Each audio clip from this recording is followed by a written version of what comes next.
The mighty axe cuts through the air with a deafening whistle, carried with the indomitable fury of a barbarian. It glistens in the bright light like a blob of pure destructive power, and its sharp blade seems capable of destroying everything in its path. Born for battle, the barbarian rushes into the thick of battle with unprecedented courage, as if fate itself were directing his blows, each of his movements precise and merciless. Each blow inspires terror in the hearts of his enemies, and like leaves in the autumn wind, they scatter before the power of his attack. His body is covered in hard, strong muscles that tense and ripple under the weight of battle. His veins bulge as if ready to explode as he strikes with savage rage, his face contorted in a furious grimace, and his eyes glowing with a mad, blood-red fire, reflecting the unbridled and indomitable spirit of the barbarian tribe that has been passed down from generation to generation. This clan lives by a special code of honor, and for them there is no higher glory than death on the battlefield. They believe that only those who die in battle gain the true respect of their ancestors, and every blow and every moment spent in battle brings them closer to the cherished ideal of military honor. Life for them is only a prelude to the majestic, bloody finale. On the edge of a high cliff overlooking the battlefield, illuminated by the lights of the sunset, he stands at the head of his clan, like an ancient chieftain, behind him an army ready to die for its leader. With desperate determination, he defies fate. His voice, like thunder, spreads across the expanse of Evelyn. This cry is like the call of the heart, eager to save those who are dear to him. Turning to his wife and Sunu, he commands with an ironclad certainty, as if time had frozen under the weight of his words, "I will hold them off.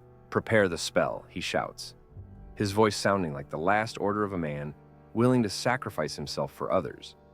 Every sound in his words is imbued with a determination to protect his family, his clan, and everyone he has come to care for. Evelyn, a woman with powerful magical powers, answers him with a firm gaze and a silent nod, conveying her consent. She clutches an ancient artifact that emits a soft light, preparing for the complex spell that will determine their salvation. A young warrior stands beside her. His face expresses both anxiety and determination. He understands the importance of the moment and is ready to fight. Among the warriors of the clan, a young boy looks at the leader with awe, remembering the stories of his father's former glory. His heart overflows with pride, for it was his father who was once considered the most valiant and noble warrior, and now he feels that this legacy passed on by his father must not be lost. With a loud, almost beastly roar, the barbarian leader rushes into the thick of the enemy, swinging his axe with such power that even the bravest opponents would tremble before his onslaught. Blood and sweat trickle down his body, but he feels no fatigue, only an indomitable thirst to defend his loved ones. And so, his voice resounds over the battlefield once more, filled with rage and determination. "Die," he shouts, putting all his strength into this final call. He fights not for himself, but for his family, the honor of the clan, and the glorious legacy he swears to defend to his last breath. The enemy strikes with a fierce cry, spears penetrating the barbarian's body, but to their surprise, the attack does not fatally harm him. On the contrary, it only fuels more fire in his eyes and causes an attack of uncontrollable rage. The barbarian tilts his head with a bloody grin, revealing his teeth, from which blood drips, leaving dark streaks on his face. His eyes full of a wild glint. They sparkle in the semi-darkness, reflecting the rage and readiness to tear apart anyone who dares to approach. Little Hayden stands nearby, his gaze full of fear and despair. He watches the scene with eyes widened with horror, instinctively pulling his hand forward as if hoping to reach his father and help him. "Father!" A scream bursts out of his chest, trembling and full of anxiety. But he realizes that there is nothing he can do but be a helpless witness to this fierce battle. Hades' father, surrounded on all sides by his enemies, lets out a wild roar filled with determination and fearlessness. He looks at his opponents as insignificant obstacles that he has to destroy, even though they are numerically superior. He is confident in his strength, ready to confront each of them without retreating a single step. With furious rage and desperation, he rushes into battle, tearing through the ranks of his opponents. His blows are swift and deadly. Every enemy that gets in his way has no chance of surviving. Bloody chaos rages around him. The sounds of blows, screams of pain, bodies scattered in different directions, and the flashes of furious glances of his enemies, realizing their imminent doom. The spell is ready. Evelyn begins the spell. Uttering words filled with power and pleading, her voice trembles, but the magic around her begins to glow, creating a protective light barrier around her. At this moment, she embraces Aiden, as if trying to shelter him from the horrors of what is happening, and sincerely praying that their efforts will not be in vain. With each word she speaks, the light around them grows brighter, and suddenly a powerful stream of energy erupts, lifting them both into the air. The energy surrounds them in a glowing cocoon, carrying them away from the battlefield, as if an invisible force is trying to protect them from the evil hands of their enemies and the horrific fate that stalks their homelands. This light is their only hope of salvation. Aiden, still not realizing what is happening, looks around in panic. His body floats weightlessly in the flow of magic, and he feels the fear of the unknown overwhelm him. He doesn't know where they are going, but he sees the calm face of the girl, and his own feelings oscillate between fear and trusting hope. Evelyn looks at Aiden with a gentle smile, her eyes shining through her tears as she, realizing the inevitability of their parting, softly whispers words of farewell.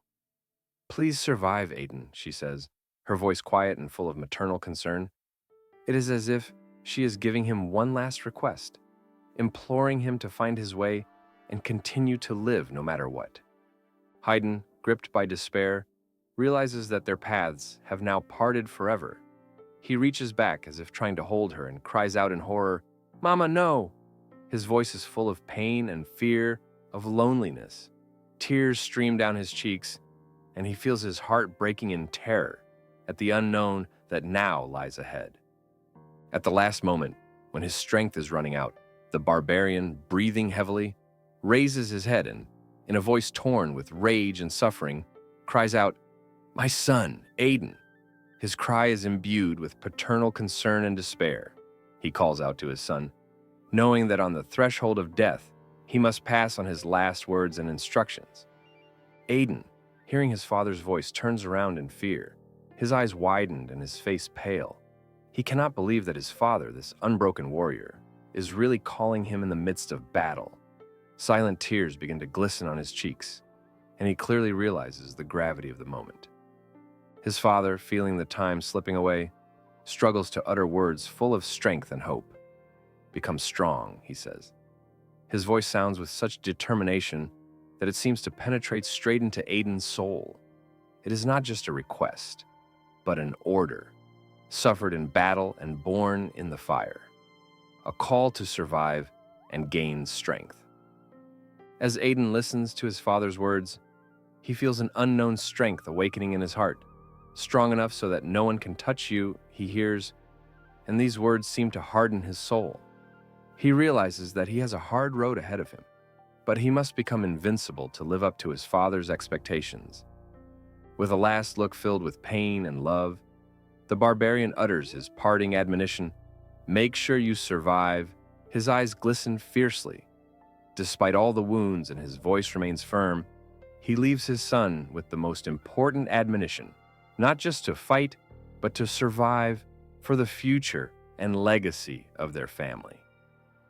Aiden nods discreetly, struggling to suppress his emotions.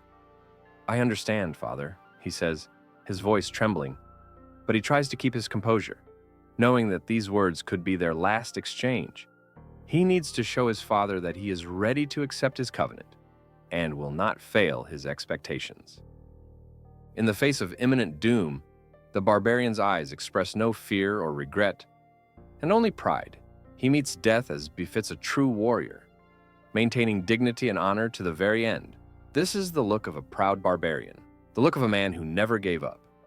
Against the blue sky rising above the narrow streets, Life goes on, the whole world seemingly oblivious to the great event that took place on the battlefield, and reality is left speechless before the grandeur of a life lost. The young boys gathered in the alley laugh and cast mocking glances at the lonely teenager. "This loser must be from a rich family, yes," says one of them, squinting skeptically, throwing a contemptuous remark as if their world knew no pain and loss, and all around is an empty life, devoid of the meaning of struggle and honor. A boy in school uniform with a rucksack is on his knees. He looks up at the guys who want to belittle him.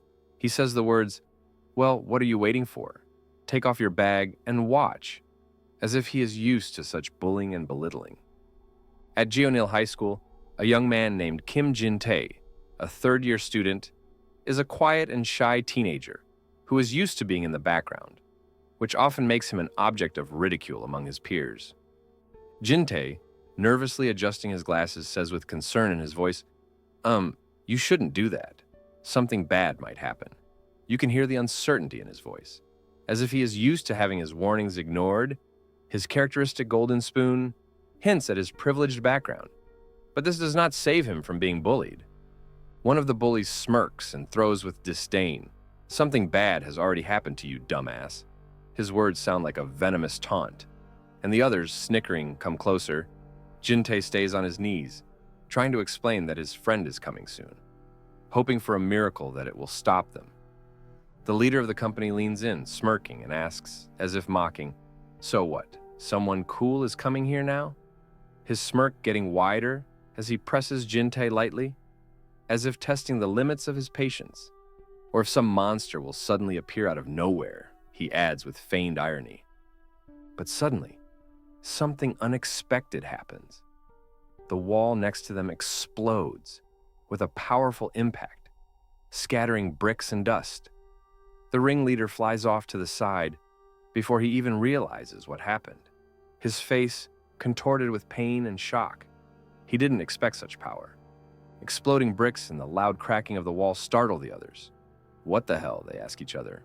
"The wall just collapsed like that," exclaims one of the guys, his voice full of fear. They look at the place where just now there was a whole wall, not believing their eyes. A tall young man with bright red eyes radiating cold anger appears in front of them. With a threatening tone in his voice, he says, "Jinte, you're here."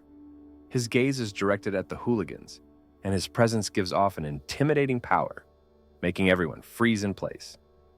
The stranger raises his hand, and his silhouette looks almost unreal against the ruined wall, his red eyes glinting and a clear sense of power emanating from him. "Well, these guys don't seem to have any manners at all," he says sarcastically as he prepares to put the intruders in their place. His name is Kang Cheol-do. He's also a third-year student of Jeonil High School. Despite his stern appearance, his behavior indicates a strict internal code of honor. The bullies shiver as they look at him with bated breath, unable to understand how he could break through the wall. Two young men with expressions of shock and alarm on their faces stare in amazement at the man before them.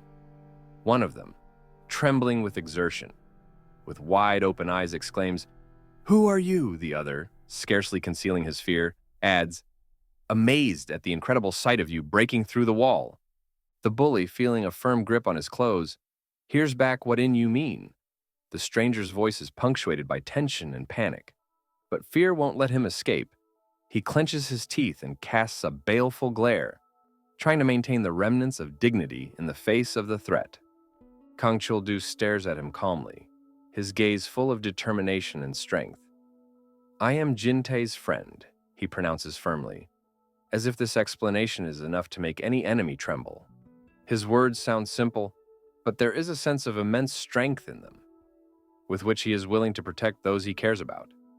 The bully, realizing the full horror of the situation, widens his eyes and a cry of terror bursts from his mouth. He tries to resist, but it is too late. The force with which he is being held exceeds all his expectations. His face is contorted in a scream that sounds just like his fear. Soon the streets return to their usual silence. Jinte and Kang Cheol-do walk side by side. Pacing the dark alleys, Jinte looks at his friend with admiration and wonder. "You're incredible as always. This time, you even broke through a concrete wall," he whispers excitedly, unable to believe his eyes. Jintai's question hangs in the air and he says, looking thoughtfully at Cheol-du, "You're definitely human," he says, his eyes full of doubt, and he can hardly believe that his friend is capable of such superhuman deeds. Kang Cheol-du instantly tenses up, a look of embarrassment on his face. "What are you saying?" "Of course I'm human," he says with slight irritation, as if trying to convince not only his friend but also himself. "It's been 10 years since I came to this other world, which here is called Earth." Jintae continues to ponder without taking his eyes off of Cheol-du. "Sometimes I really doubt that you're human," he says with slight suspicion, his gaze shrewd as if he's trying to unravel his friend's mystery. The thought that even his close friend sees something unusual about him causes a slight uneasiness in Cheol-du's soul. Suddenly, Cheol-du decisively interrupts his musings, waving the topic away. "Enough of this nonsense. Let's go home," he says firmly, as if closing the door to discussing the past. At this point, he decides that he'd rather let his past remain a secret to those he's protecting. There is silence at dinner, interrupted only by the clatter of empty bowls on the table. The elderly man looks at Cheol-du with slight concern and asks in wonder why you are eating so little. His voice is full of concern, and he tries to understand what is troubling his grandson, who has always been known for his good health and appetite. Cheol-du replies with a slight smile, avoiding his grandfather's gaze. "I just haven't had an appetite lately." He doesn't want the older man to worry and tries to give his voice a calm tone. Then his grandson asks him a counter question. The grandfather, looking at his grandson with a kind smile, replies, "I'm old now and my digestive system isn't as good as it used to be." Cheol-du smirks at his grandfather. "Gee, you always say that." There is a slight irony in his words, but also a deep affection. He looks at his grandfather with gratitude, realizing how much this man means to him, who has become not just a guardian, but a real family to him. Thinking back on his past, Cheol-du feels deep gratitude. The person I owe the most to is grandfather. His thoughts drift through his mind. This man took him in when he had no home, no family, no purpose.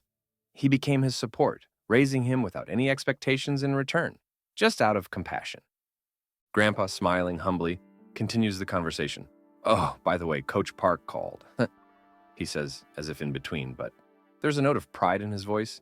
He seemed to enjoy watching Cheol-du's progress, genuinely happy for him, as if he were his own son. Grandpa asks curiously, "He asked if you were going to become a boxer." Cheol-du pauses for a moment. His expression turns serious, but he immediately replies firmly, averting his gaze, "No, I'm not going to become an athlete." His words sound firm and confident, as if it's something he's 100% sure of. Grandpa raises his eyebrows in surprise. "Why do you say that?" he says. He can't understand why Cheol-du would reject such a possibility. After all, his success in sports was undeniable and could lead to a great future. To him, it seems an incomprehensible waste of talent. "You've won all the awards in all the sports you've played. Is it just going to go to waste?" The grandfather's puzzled, his voice full of doubt. He looks at his grandson, hoping for a clear explanation, but Cheol-du just sighs, realizing that his decision can't be explained in ordinary words. He realizes that he can't change his nature. Well, it can't be helped.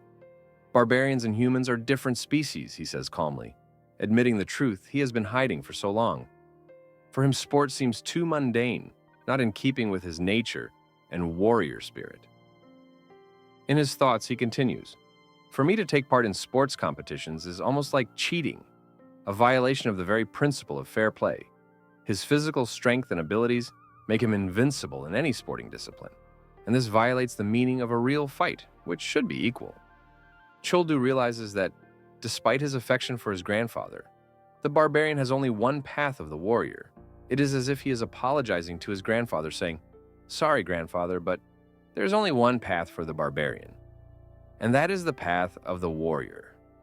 It is not just a choice, but his destiny, his true purpose." Cheol-du sighs and sinks down on the parapet of the balcony, sinking into his thoughts. This damned earth is too peaceful, he ponders, looking regretfully at the quiet world around him. This peace seems to him too familiar and boring, and deep down he longs for the noise of real battles, which are so lacking here. The old man's gaze is full of anxiety. He stares at the television screen, mumbling muffledly about the catastrophe happening outside the window. It seems that the news only increases his anxiety. He wonders what is really happening in the world. Footage flashes on the TV screen, rescue services surround the scene, pulling out stretchers and scattered debris. The government promises a thorough investigation, but no one seems to know what caused this mysterious disaster in Cheongju. Chul-du, seeing his grandfather's worried face, is finally distracted from his musings. A question asked out of the blue makes him turn around and realize how serious the situation has become. Something unimaginable has happened, and his quiet life may soon change.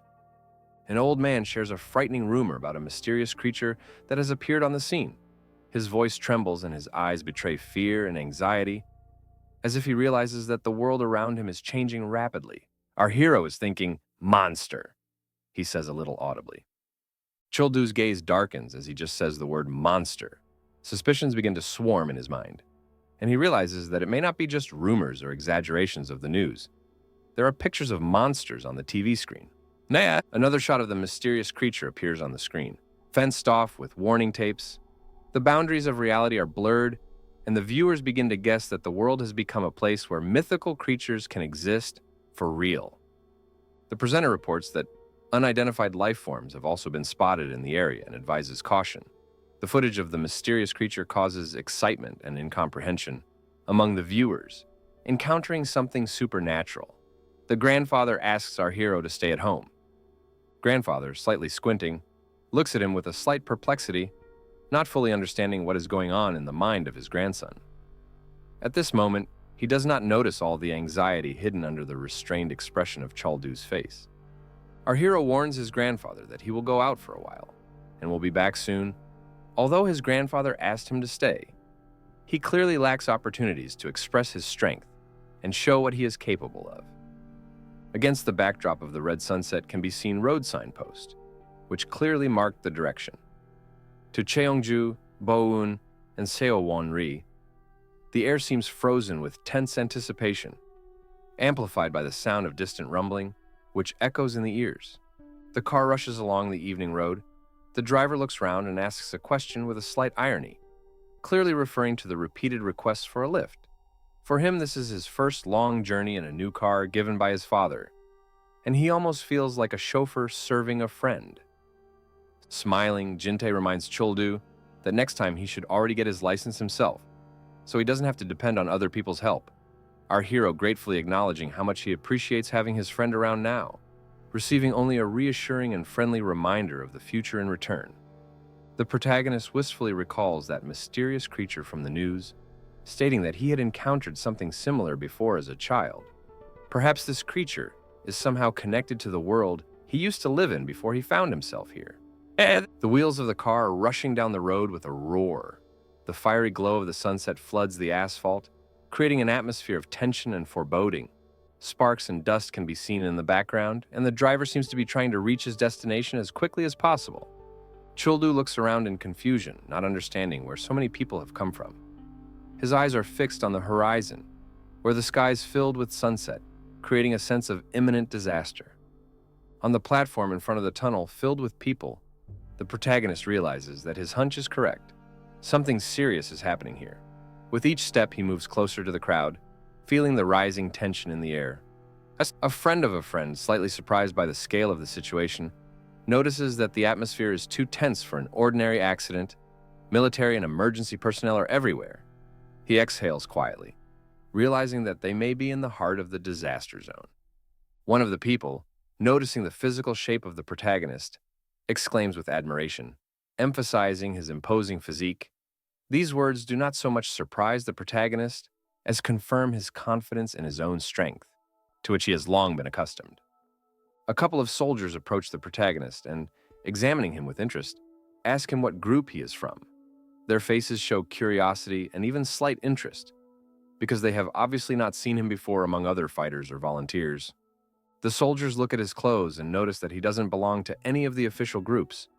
Offering him the chance to join their squad, they toss him a uniform, giving him a chance to be part of their team and take part in the action. He glanced at the business card he was handed, a look of bewilderment on his face. A group? Is that a guild where warriors gather? He wondered, for the associations evoked thoughts of battles rather than business. His silent musings were interrupted by one of the men from New Star Development, clapping him cheerfully on the back, saying that our hero had a great sense of humor, despite his appearance, he noted with a smirk. His tone was something between praise and slight disdain. Another member of the group, smiling, leaned over to him and explained, "Since we develop planets, we are workers rather than warriors. But trust me, join us and you won't regret it." There was sincerity in the offer, but something in the tone hinted at hidden promises. He listened attentively and frowned a little.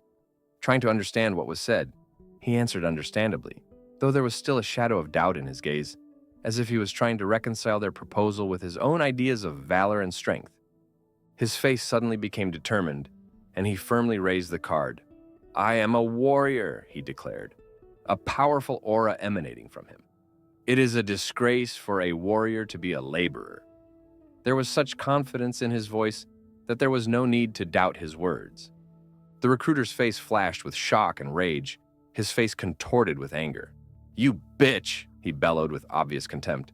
"Some nonsense about warriors and stuff. Are you green?" he said. His tone was one of genuine indignation, as if no one had ever dared to refuse him like that. His rage only intensified and he yelled, "How dare you reject New Star Development's offer?"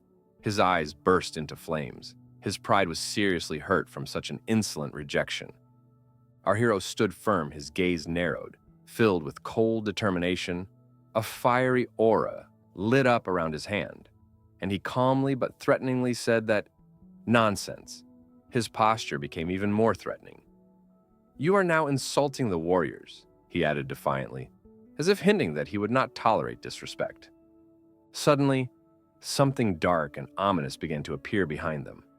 Purple shadows swirled and took on a frightening silhouette that towered over the crowd, casting a terrifying shadow.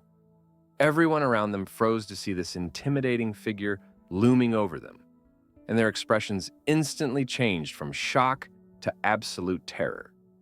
The group, including the protagonist, stood in a daze, their attention riveted on the monstrous shadow that appeared before them.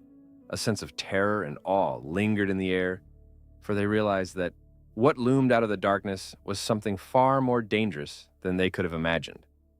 Everyone is caught off guard by the mysterious event as a purple glow fills the space around them.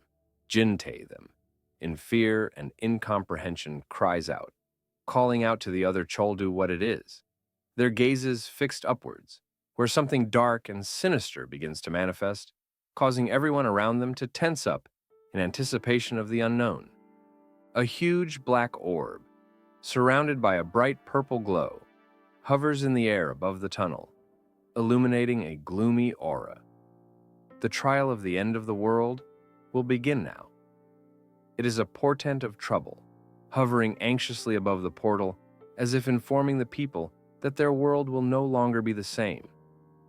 Our hero, stunned by what he has read, repeats with shock, "The end of the world," his eyes wide open with horror, and in his head he realizes the imminent danger that is about to fall on the earth, changing everything around him.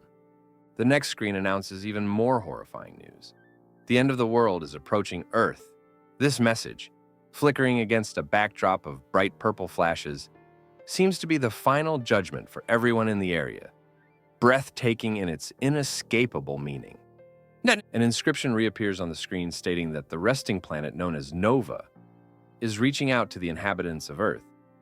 This message evokes a slight hope, like a glimmer of salvation in a realm of chaos, giving people one last chance for salvation on the eve of catastrophe. The entire crowd turns towards the source of the glow, where a bright beam of light breaks the darkness, illuminating their faces. The protagonist involuntarily clenches his fists, as if preparing for an inevitable battle, or perhaps an escape, leaving behind everything that was once home. A sudden announcement says, "Hurry and run through the portal to Nova," urging everyone in the area of action to take immediate action. Our protagonist, with an expression of bewilderment and fear, repeats aloud that, unable to fully comprehend the meaning of what is being proposed to him. Suddenly, everything changes around them, and the friends find themselves in an unfamiliar forest. Jin-tae shouts in panic, "Where am I?" his face contorted with fear and incomprehension, while the other stands nearby, looking around nonchalantly, trying to make sense of the new reality. One of the friends indignantly addresses the other. "Hey you, take responsibility. We're here because of you." His indignation peaks when he notices that their car has apparently disappeared.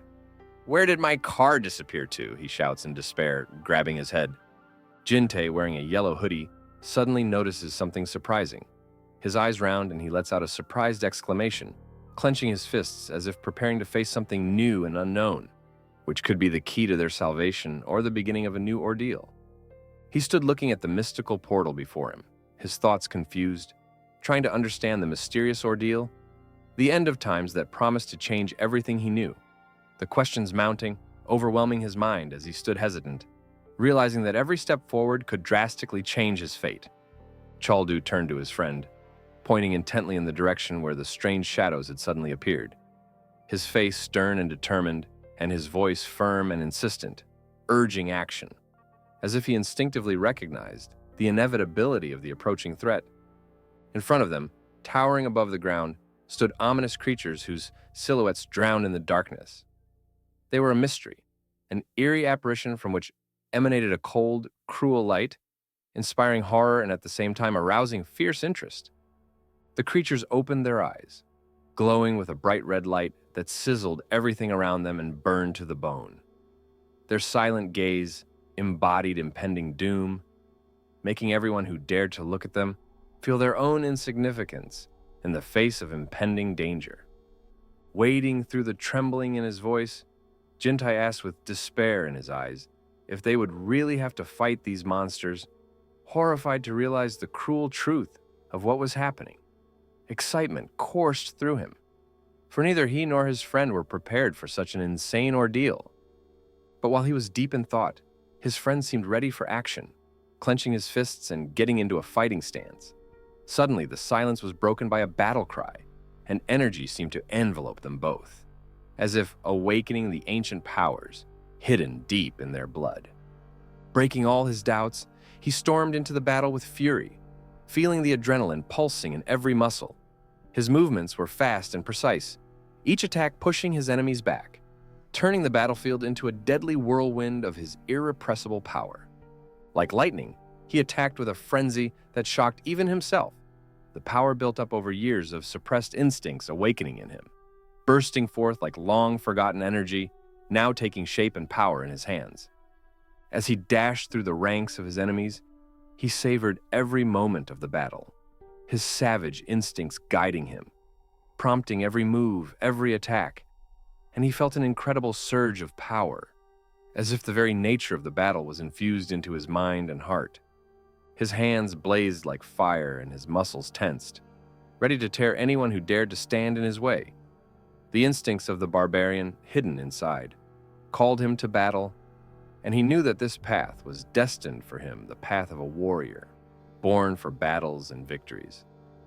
Suddenly, menacing creatures still appeared before them, monsters with wild eyes and sharp fangs, rushing straight at them with menacing snarls, their bodies clenched in readiness to attack, and all their malice directed at those who dared to stand in their way. With unyielding determination and fire in his eyes, as if forgetting all caution, he rushes towards his enemies, ready to seize them and repel any attack, shouting with defiance, "Come on! Bring the end of the world or whatever else you have in store." His face contorted in a fierce, almost insane grin, his teeth bared, his eyes burning brightly, and his whole being imbued with a primal lust for battle, as if every nerve in him were eager to fight and ready to explode from the strain.